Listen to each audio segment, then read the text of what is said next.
Phone call తో మీ బంగారాన్ని విడిపించి ప్రెజెంట్ మార్కెట్ రేట్ కే కొని బ్యాలెన్స్ అమౌంట్ ని క్యాష్ గా లేకపోతే సమానమైన బంగారాన్ని మీకిస్తుంది అక్షయ గోల్డ్ హబ్. వెనెజువేలా మాదక ద్రవ్యాలను అక్రమంగా సరఫరా చేస్తోందని ఆరోపిస్తున్న అమెరికా ఆ దేశాన్ని అదుపు చేసేందుకు సామాధాన భేదోపాయ దండోపాయాలను రచించింది. ఈ నేపథ్యంలో వెనెజువేలాకు ఇచ్చే చమురు రాయితీలను రద్దు చేసింది. ఆ తర్వాతి క్రమంలో ఆంక్షలు విధించింది. మాదక ద్రవ్యాల ఉగ్రవాద సంస్థగా ముద్ర వేయడమే కాకుండా సైనిక చర్యలకు సైతం దిగింది.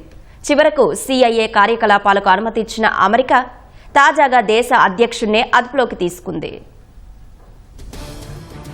వెనెజువేలాపై అమెరికా జరిపిన తాజా వైమానిక దాడులకు ముందు గత ఏడాది ఆరంభం నుంచి చాలా ఘటనలే జరిగాయి. కొంతకాలంగా వెనెజువేలాపై పరోక్షంగా ఒత్తిడి చర్యలు మొదలుపెట్టిన అగ్రరాజ్యం క్లైమాక్స్ లో దాడులకు దిగింది.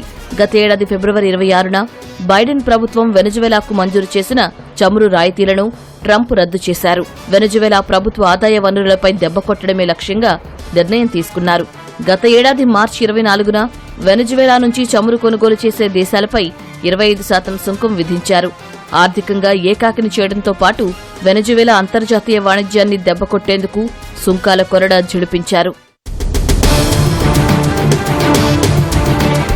గత ఏడాది ఆగస్టు 8న మరో కీలక పరిణామం చోటు చేసుకుంది. మదురోను పట్టుకోవడానికి ఇచ్చే బహుమతిని $50 మిలియన్ పెంచడంతో పాటు కార్టెల్ డీలాస్ సోలెస్ ను విదేశీ ఉగ్రవాద సంస్థగా అమెరికా ప్రకటించింది. ఈ చర్య ద్వారా వెనెజువేలా ప్రభుత్వాధినేతకు మాదక ద్రవ్యాల ముఠాలతో ప్రత్యక్ష సంబంధం ఉందని ఆరోపించింది. 2025 సెప్టెంబర్ 2న ఈ వివాదం సైనిక ఘర్షణగా మారింది. అంతర్జాతీయ జలాల్లో మాదక ద్రవ్యాలను అక్రమంగా రవాణా చేస్తోందని ఆరోపిస్తూ వెనెజువేలా నౌకపై అమెరికా మొదటిసారి దాడి చేసింది. సెప్టెంబర్ నుంచి నవంబర్ మధ్యకాలంలో 30కి పైగా దాడులు జరిపింది. ఈ దాడుల్లో 80 నుంచి 110 మంది వరకు మరణించినట్లు సమాచారం. గత ఏడాది అక్టోబర్ 15న వెనెజువేలా లోపల రహస్య CIA కార్యకలాపాలకు ట్రంప్ అనుమతి ఇచ్చారు.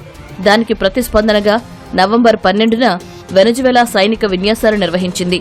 అదే రోజున అమెరికా తన సదరన్ స్పియర్ మిషన్ ప్రారంభించింది. నవంబర్ 14న USS గెరాల్డ్ ఫోర్డ్ యుద్ధనౌక వెనెజువేలా సమీపానికి చేరుకుంది. డిసెంబర్ 11న మదురో కుటుంబ సభ్యులతో పాటు 6 చమురు నౌకలపై అగ్రరాజ్యం ఆంక్షలు విధించింది. డిసెంబర్ 16న ట్రంప్ సంపూర్ణ దిగ్బంధం ప్రకటించారు. డిసెంబర్ 20న వెనెజువేలా తీరంలో రెండో చమురు నౌకను ట్రంప్ సర్కారు స్వాధీనం చేసుకుంది. ఈ ఉద్రిక్తతల మధ్య మాదక ద్రవ్యాలను లోడ్ చేయడానికి ఉపయోగిస్తున్న వెనెజువేలాలోని ఓడరేవుపై దాడి చేసినట్లు ట్రంప్ సర్కారు ప్రకటించింది. అక్కడ భారీ పేలుడు సంభవించినట్లు వార్తలు వెలువడ్డాయి. వెనెజువేలా లోపల అమెరికా జరిపిన మొదటి దాడి ఇది.